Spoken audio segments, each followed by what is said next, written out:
So I have this bucket that I got for 500 bucks because I was in dire need at the time for a 16-inch bucket, and I didn't really care what kind of shape it's in, but I also didn't realize it was in such terrible shape when I bought it. So now it's kind of on its last leg because the previous owner let it go and it's all worn out. So we get to fix it today. So enjoy.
Okay, folks, so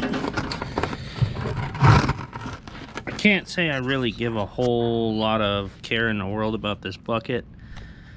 It doesn't really get used a whole lot. It's just enough that it's convenient to have, and I got another one that's in a lot better shape. But when you're running 2 backhoes all the time, or 3, you gotta have more than 1 bucket to make ends meet. So we sit here and we hard face them, and this is how I do a lot of mine. You just build up a little here on the corner, and it just goes on ahead and makes this a little bit taller than the rest of it. Now this is way worn off and tapered off. It'd take quite a bit of build up to make this back to square, but I don't need it that good. But this is where you get the most wear, because this is the most engaged part of the bucket. The teeth on this are tweaked out just a hair, and the outside of the teeth are actually past the outside edge of the bucket, which is what you want, because that saves you a whole lot of wear right here. Now if you'll notice that the whole cutting edge of the bucket here is thicker, it's about 5/8 to 3/4 of an inch thick than the whole of the bucket. This is real thin. That's probably 3/16 when it was new, and it's all worn out now. So what a lot of times you can do is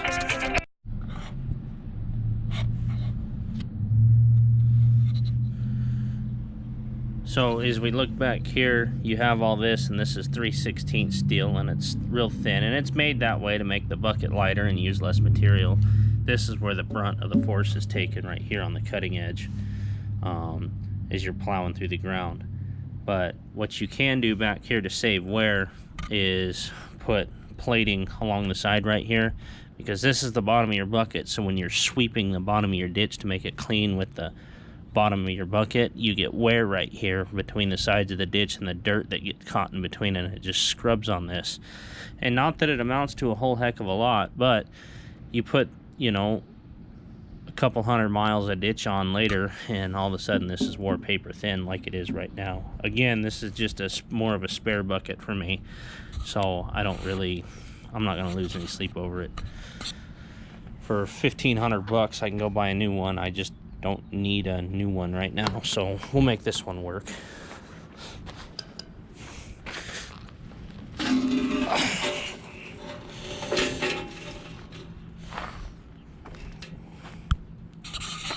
So if you look here at the back, this is the way I like to have my bucket set up, with this plating going across sideways, because again, when you sweep the bottom of the ditch, having this plate sideways, it gives you a straight edge that you drag through the ground, because you take the bucket and you set it down and you pull it through like this to put a finish on your ditch. And when you do that, it's what really makes your ditch nice, but you got to have these straight edges to do it. Now this one being all worn out the way it is, again, it is what it is, so I made these spacer plates to take up space so it would all sit, because this floor is actually dented in because it got worn out so bad. So we had to get it all kind of even on the same plane. I don't know if that comes out too well yet. And that way, as you pull dirt, you don't want to have a pop-up. And if I'd have set it all in there with just those plates like I thought I might do originally, you end up with an edge at this piece back here. And that edge would have just totally messed up your finish, because every time you pick your bucket up from that, you'd leave a chunk of dirt about this wide in the bottom of your ditch, and it makes a hump. So yeah, I know this probably all looks like garbage with all this daylight and space and gaps in here, but it's really not going to matter, because it's all going to pack up with dirt if it's going to, and dirt rides on dirt. So if this all gets packed up with dirt, it reduces so much wear across all this, because dirt wears on itself just fine, and the dirt you keep running over keeps packing this full of dirt. If you get into some rocky conditions, you're kind of SOL, it is what it is, but then it really doesn't matter when you're in rocky conditions. You're just going to wear crap out anyway, because it's very abrasive. But for this bucket, it's not really going to matter, because I'm not going to go put it in situations like that, because it won't take much to pull it apart. But as you look at it, you just kind of got to have it planed out and made nice, and it just is what it is. It's really all there is to it. Buckets are pretty simple. You know, 16-inch buckets we really only use for digging footings, and they aren't commonplace as they used to be. You know, as I'll say way back when, but 20 years ago, 16-inch buckets were almost really common, and 18-inch buckets weren't near as common. Now, the way everything is, everybody's doing 18-inch wide footings, and 16 you really only run into in residential and certain commercial. But you know, it used to be a requirement to have a 16, and now I get manufacturers tell me they don't even make a 16. They just don't know because they don't sell them. No one asks for them. So, but you know, this bucket's sure seen a lot of miles. A lot of miles. I mean, if you look here at the frog is all dished in right here. It's not built up. Just is what it is, I guess. But on this side, when I got it, it was cracked right here through the frog, so we had to air arc all that out and build it all up. And it's just all part of maintaining these things. There's more to it than just running the backhoe. It's part of being an owner operator. So, and for anybody that wants to know, this is a Wainwright style coupler, and it is a Wainwright bucket.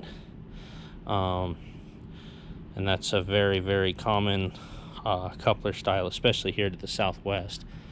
So almost everybody here, that's what they have and use, and I like it. It's a real good coupler. It's fast. You can change buckets in about less than 60 seconds if you have everything set up right and adjusted right. So, and when you're having to carry four buckets with you, and compaction wheels and hammers and all these different attachments, and you might change your bucket 3 and 4, sometimes 10 times a day, it makes it nice having a quick coupler.